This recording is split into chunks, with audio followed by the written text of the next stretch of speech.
die storie vertel van 2003, toe was dit nog daar in Nieuweland gewees, en Suid-Afrika het hier gespeel teen die Engelse, wat vir my so ongelooflik was. Ek het op 'n kort kennisgewing 'n kaart gekry, en ek en 'n vriend van my is een stuk Nieuweland toe, en ons het 'n wonderlike sitplek gehad, weer so amper in die middel van die veld, die derde ry van vooraf. Maar wat my so fantasties ook vir Nieuweland was, en dit was hier in die jare, hier begin 80s, middel 80s, toe ek 'n student was ons Nieuweland, of dan nou WP se goue jare aan het. Ek kan altyd onthou, as jy so Nieuweland so nader stap, en dan die eerste ding wat jy agterkom, maar hier is so gesuis, so gereis aan die gang, en maar dan, jy hoor dit as jy buite die stadion is, iets gebeur daar binne, wat jou baie opgewonde maak, en gaan in, en dan is jy altyd so trappe opgestap, en dan op 'n stadion, en as jy so op die trap pak, sien jy van hier kom die hoofpaviljoen se dak nou, en dan sien jy die sitplekke, en dan sien jy die onderste gedeelte van die hoofpaviljoen, en dan die volgende een, dan sien jy waar kom die rugbyveld nou. En dan soos jy opgaan, dan begin die hele rugbyveld, dan vou jy so van links na regs, voor na agter, dan vou jy so oop voor jou, en dan is dit net ongelooflik, jy kry so koue rilling, elke keer weer daar ingestap het, en dan hoor jy daai gedruis, is net mense, wat met mekaar gesels, want hulle het daai tyd nie voor wedstryde gespeel het, as gevolg van die oppervlakte waarmee hulle gesukkel het. So hulle het net een wedstryd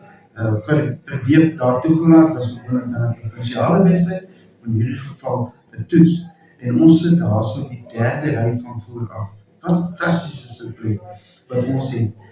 En jy weet nou, let ek op maar nie op wie rondom my sit nie. Weet, ek is te opgewonde met die goed wat hier voor my gaan, hier so speel die Springbokke, daar Victor Matfield met sy daai dag, sy 3 net so skyn voor my gaan druk, aan my kant van die veld, en jy sien hoe Brian Banne en daai man allemaal speel, dit is so, weet so verwondering wat 'n mens het, om die mense in lewende lywe te sien. Jacques Fourie, hy was 'n groot, daai senter van ons, ek was 'n groot ondersteuner van hom. En toe dit nou halftyd is, weet, nou staan jy maar op, jy rek bene, en omdat ek nou kort is, dan klim ek sommer en staan op my sitplek, waarop ek nou sit, dan kan ek dan so 'n bietjie beter sien, maar ek sien hier voor my, reg voor my, een sitplek regs voor my, hier staan 'n ou, maar hy staan op die trappie voor my, so dis nou 'n trappie laag is myne, maar hy staan op die vloer, ek staan natuurlijk nog 'n trappie hoog op die stoel, en ek sê, kyk jy ou, sê, maar ek kyk die ou in die oor, dit kan ons nou nie wees, want ek is 'n trappie hoog, en ek staan op die stoel ook, en kyk jy so agter vir my, hierdie hare ken ek, en ek kyk ons so van links na regs, en ek kyk Eagle so om, want sy paard so skuins agter ons gesit, tussen Skalk Junior, Skalk Burger. Ek kan dit nie glo wat ek sien, ek sê, maar dit kan nie wees dat die ou so groot is, hy was op daar staan 19 jaar oud, hy was opkomend gewees, en ek dink dis so die volgende paar wedstryde, wat hy toen daarna permanent as Springbok geword het, maar toe was hy nou die up and coming, met wie allemaal gepraat het, die wonderlike nuwe speler, en dit is toe, dat ek ook daar in die oog kyk, hy weet nou nie, ek vergaat nie aan hom nie, en ek kon nie glo